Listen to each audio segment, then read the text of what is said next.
Welcome to the Knockout QuickTour, a multimedia introduction designed to help you get started in your new software. We'll go through a series of procedures using Knockout masking software, showing how this powerful application can quickly and easily help you with your graphics projects. Let's get started by stepping through the process of separating or knocking out a foreground object from the background using the Knockout software. We'll create inside and outside object selections, process an image, choose a background color, evaluate the results, and then apply the image. Let's start by defining an inside object selection using the Inside Object tool. This tells the application what part of the image to knock out and keep as a solid foreground. To do this, click the Inside Object tool and draw a line around the inside of the object that you want knocked out. In this case, it will be along the inside of the bird. It's important when we do this not to pass through any area that we'll want to have the background show through.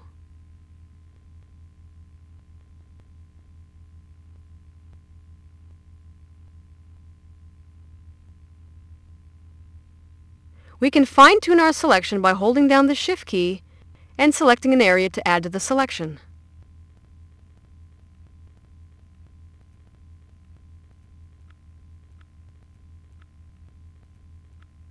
Holding down the Option key, or the Alt key in the Windows version, and selecting an area will remove it from the selection.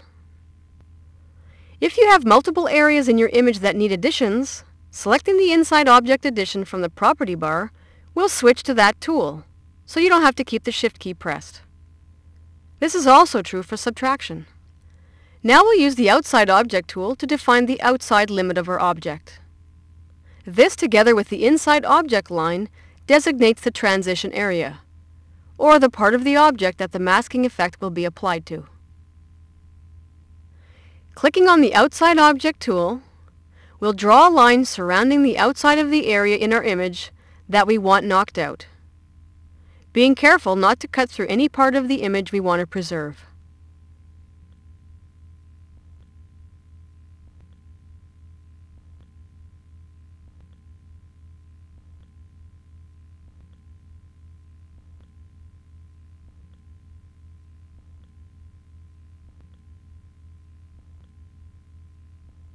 Note here that you can also use the Auto Outside Object button on the Property bar to quickly get an outside selection. The Expand and Contract buttons on the Property bar can be used to expand or contract the outside selection. As with the Inside Area tool, we can add areas to the outside object selection by holding down the Shift key while making selections, and can remove areas by holding down the Option key, or the Alt key in the Windows version, when making your selections. Now that our transition area is defined, we're going to process the image to create an alpha channel and a knocked out object. To do this, we can go to the Edit menu and select Process, or simply click on the Process button in the toolbox.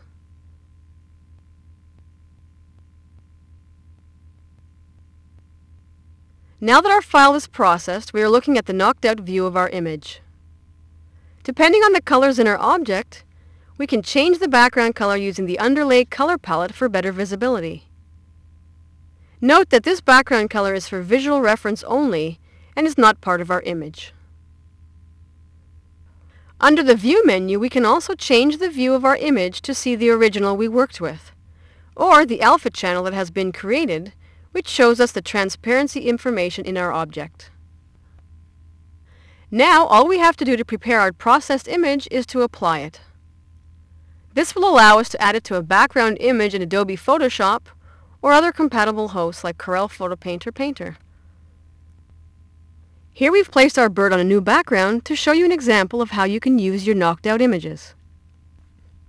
With the new image, let's look at how to separate or knock out transparent objects in an image using the Knockout masking software. The first thing we'll need to do is define an outside object selection.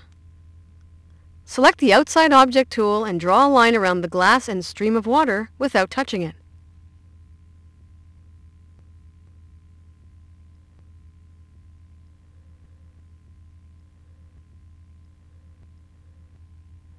Holding down the Option key, or Alt key in the Windows version, we can trim away parts of our selection to get a more accurate line.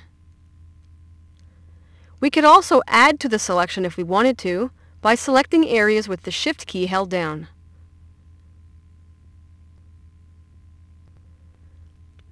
We're going to define the Inside Object selection by pinpointing pixels in the object's opaque or solid areas.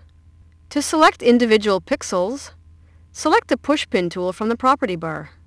To switch to Pushpin mode temporarily, you can hold down the Command key, or Control in Windows.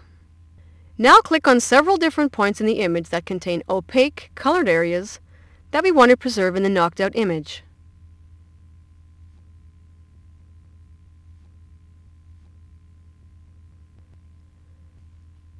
Let's process the image now and create our alpha channel and knocked out glass object.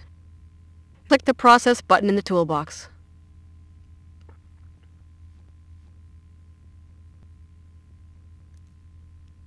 After we have applied the object, we are left with the knocked out image of the glass.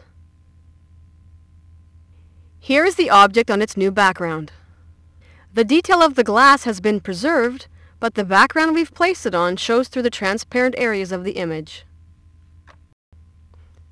Now that we've done a few examples, you have a better understanding of what knockout does.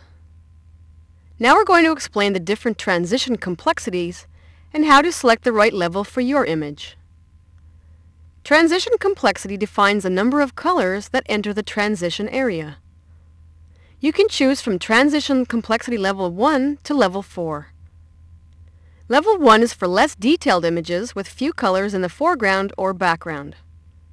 In this image, you can see that the foreground and the background colors are very different. With this type of image, the transition complexity should be set to 1. Level 2 is for images with multiple colors in the foreground and few colors in the background. With this image, you can see the foreground has several colors and the background has few colors in it. Thus, the transition complexity should be set to 2. Level 3 is for images with few colors in the foreground and multiple colors in the background. In this image, you can see the foreground object is a fairly solid color, the starfish, with many colors in the background. This image is ideal for a transition complexity level 3. Level 4 is for images with multiple colors in both the foreground and the background. With this type of image, you'd select the transition complexity level 4. Now we'll take a look at how to use the syringe tool to restore edge detail in a knocked out image. This file already contains inside and outside object selections for us. We're going to start by creating our knocked out image and alpha channel from this selection now by clicking on the Process button in the toolbox.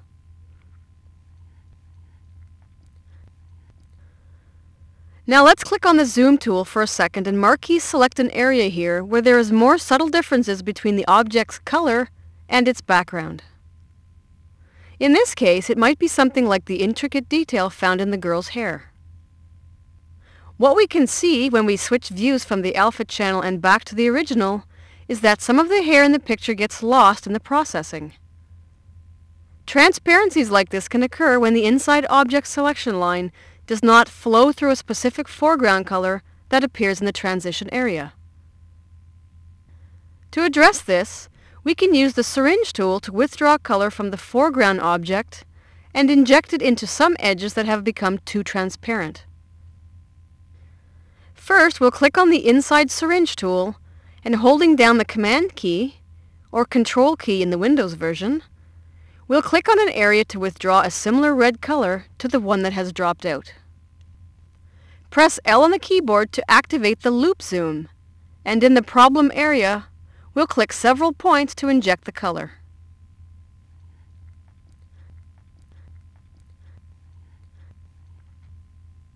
Pressing L again will deactivate the loop zoom mode.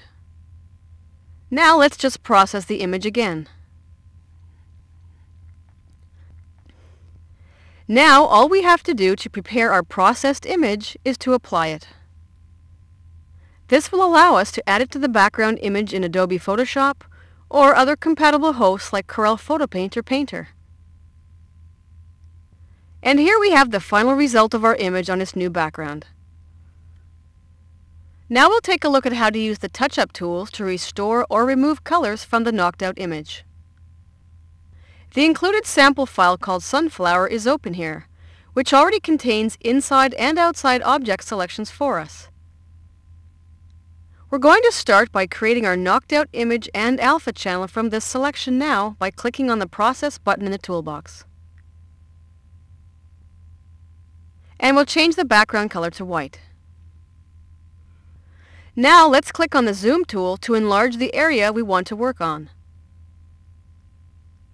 First, we're going to use the Touch-Up Eraser tool. Select the eraser from the toolbox. From the Property bar, set the eraser size to 3. Begin to erase the leftover artifacts from between the petals. Note here that touch-up operations can only be used after processing. Changes made with the touch-up tools cannot be undone. Reprocessing the image will lose all touch-up work. Now we're ready to use the brush. Part of the stem of the sunflower is missing. Using the brush set at size 3, we can bring the stem back.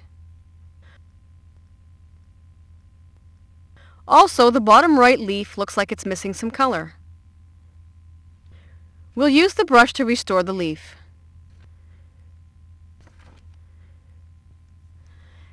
Again, all we have to do to prepare our processed image is to apply it.